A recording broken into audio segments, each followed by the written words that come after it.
এবারে আঁচটা মিডিয়াম রাখতে হবে, মিডিয়াম রেখে এটা ভেজে নিতে হবে।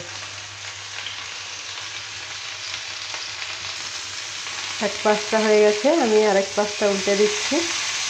এরকমভাবে পুরো চারদিকটা ঘুরিয়ে ঘুরিয়ে ভেজে নিতে হবে ভালো করে।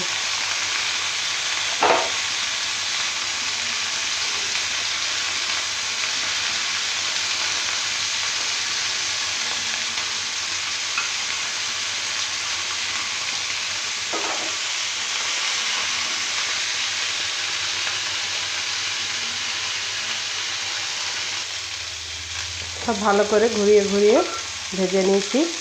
আর এই চিকেনগুলোও সেদ্ধ হয়ে গেছে, সব কিছু সেদ্ধ হয়ে গেছে।